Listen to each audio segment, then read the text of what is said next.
बिस्मिल्लाहिर्रहमानिर्रहीम अस्सलाम वालेकुम रहमतुल्लाह। हुकूमत के घर जाने का आगाज़ होने वाला है और इसका जो पहला इंडिकेशन आएगा वो आएगा काबीना से इस्तीफ़ों की शक्ल में।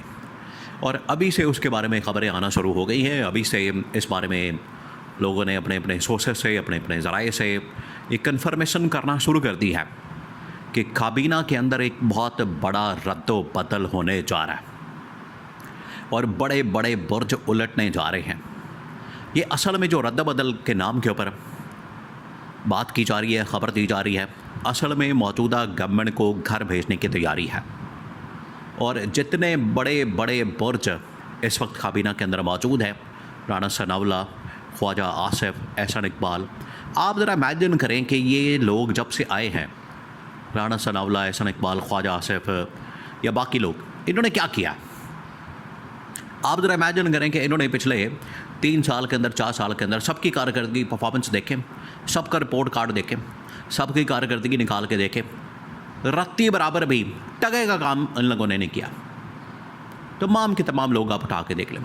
सिर्फ आके वहाँ पर रात को एक शो के अंदर आके बैठ जाना, 5-10 मिनट के लिए वहाँ पर आके बात कर लेना, और इसके अलावा अपने अल्लल्ले थल्लल्ले करना, सैर सपाटे करना, आना जाना, इसके अलावा इनके पास कोई काम नहीं, कोई इनके पास काम नहीं, कोई इनके पास काम की चीज़ नहीं।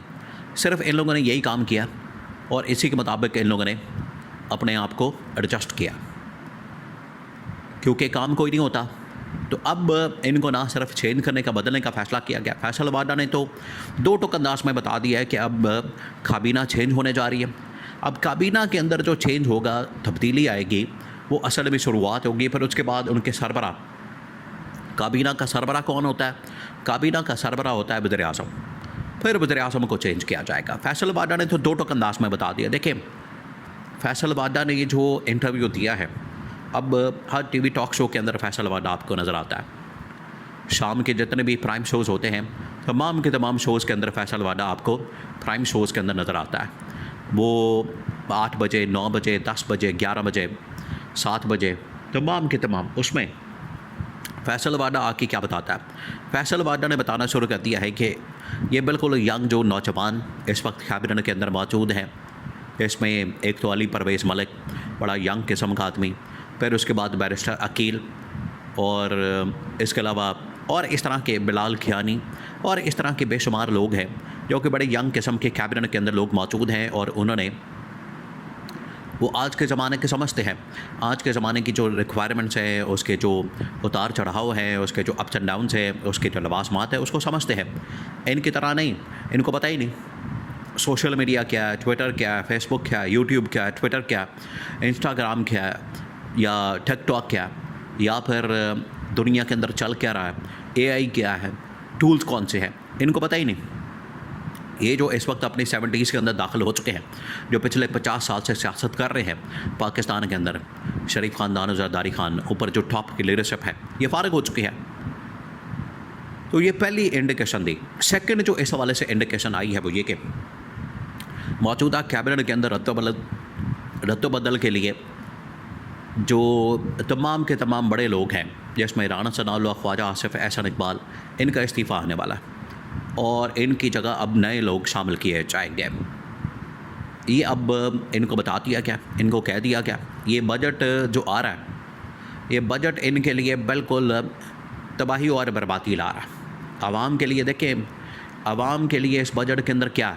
आवाम के लिए इस बजट के अंदर जो बर्बादी फेरी गई है, जो तबाही आई है, आवाम के अंदर जो इसके लिए मसला आया है, आवाम के लिए जो इसके अंदर मसाइल मौजूद हैं, वो तो आपके सामने है।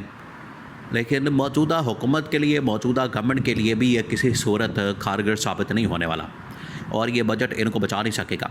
ये बजट के ज़रिए से अगर ये समझते हैं कि इनकी बचत हो सकती है, ये बच जाएंगे, ये निकल जाएंगे, ये किसी तरह से अपना आप बचा लेंगे, तो ये पॉसिबल नहीं। अब ये बजट इनके लिए लास्ट बजट है, और इस बजट के बाद ना सिर्फ कैबिनेट के अंदर, बल्कि ऊपर जितने भी वज़ीर आज़म हाउस से निकलेगा, इसके अलावा सदर, ऐवान सदर से निकलेगा, और दोनों को फ़ारिग कर दिया जाएगा। अब उसकी जगह एक पोजीशन के ऊपर इमरान खान को लाया जा सकता है, एक पोजीशन के ऊपर जनरल आसिम को लाया जा सकता है।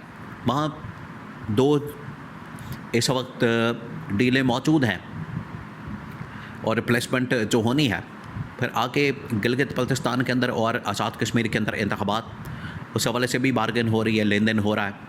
उससे पहले अब ये कहा जा रहा है कि पीपल्स पार्टी को कैबिनेट के अंदर शामिल किया जाए। अब पीपल्स पार्टी को असल में लॉलीपॉप दिया जा रहा है। पीपल्स पार्टी को जो कहा जा रहा है कि आप गवर्नमेंट के बजाय कैबिनेट के अंदर आ जाए, तो कैबिनेट के अंदर आने के लिए तो कभी भी पीपल्स पार्टी एग्री नहीं करेगी। पीपल्स पार्टी को पता है कि हमें ये लॉलीपॉप देने की बात हो रही है, हमें एक किस्म का लॉलीपॉप दिया जा रहा है, क्योंकि 2.5 साल मुकम्मल होने के बाद जो हाफ टेन्योर है वो असल में ट्रांसफ़र होना है, मुंतकिल होना है पीपल्स पार्टी को, ना कि ये जो इस वक्त कैबिनेट के अंदर शामिल करना, ये इनका विज़न नहीं है, ये इनका एग्रीमेंट नहीं है, ये एग्रीमेंट का हिस्सा नहीं है। तो एग्रीमेंट के मुताबिक अगर आपने शामिल करना है तो आपने पूरी की पूरी गवर्नमेंट को शामिल करना है, पूरी की पूरी आपने जो अंदर इस वक्त हुकूमत है वो आपने ट्रांसफ़र करनी है, वो आपने देनी है पीपल्स पार्टी को। लेकिन ये चाहते हैं, कहते हैं कि सिर्फ पीपल्स पार्टी को कैबिनेट के अंदर शामिल कर लिया जाए तो मामला चल जाएगा। इससे बिल्कुल पीपल्स पार्टी एग्री नहीं कर रही। तो पीपल्स पार्टी के लिए भी मसाइल पैदा हो चुके हैं, इस्टेब्लिशमेंट के साथ नाराज़गी, लड़ाई झगड़े, एक दूसरे के ऊपर तहफ़्फ़ुज़ात। नंबर 2, नून लीग के साथ भी इस वक्त लड़ाई है और उनके साथ भी लड़ाई झगड़े, एक दूसरे के ऊपर तहफ़्फ़ुज़ात, और एंड पर आखिरकार पर इस्टेब्लिशमेंट ने अपनी चलानी है। ये जो हाइब्रिड निज़ाम है, ये जो इस वक्त हाइब्रिड हुकूमत है, ये आप समझें कि बिल्कुल ही फ़साद की जड़ है। जब से ये कायम की गई है वो दिन है और आज का दिन है, इसने मुल्क के अंदर कोई खैर का काम नहीं किया, या इसकी वजह से मुल्क के अंदर कोई खैर की खबर नहीं आई। हमेशा तबाही और बर्बादी सामने आई है। अब इन्होंने जो मुल्क के साथ किया है, सेम यही इनके साथ होने जा रहा है। भयानक किस्म का अंजाम इनका भी होगा, भयानक किस्म का इख्तिताम इनका भी होगा, और इनको भी पता चल जाएगा, लग पता जाएगा कि इनके साथ क्या होने जा रही है। जो सूरत हाल बनने जा रही है इसमें इनको समझ आ जाएगी। तो अब मामलात बिल्कुल क्लियर हो चुके हैं, चीज़ें बिल्कुल वाज़ेह हो चुकी हैं। अब इनकी बचत नामुमकिन है। बड़ा मुश्किल लगता है कि ये किसी तरह से बच सकें। अब ये तमाम की तमाम जो डेवलपमेंट्स इस वक्त हो रही है, जिसमें इमरान खान के साथ बैक टू चैनल के ऊपर कम्युनिकेशन और मौजूदा हुकूमत के ऊपर फैसल वाडा का हमला करना और कैबिनेट के अंदर रद्द-बदल के हवाले से, तब्दीली के हवाले से बातें सामने आना, ये असल में साबित करती हैं और इससे बिल्कुल वाज़ेह हो जाता है कि रद्द-बदल के नाम के ऊपर ये पहली तब्दीली की शुरुआत है, आगाज़ है। और उसके बाद जो तब्दीली है फिर वज़ीर-ए-आज़म की, उसके बाद फिर सदर की तब्दीली होगी।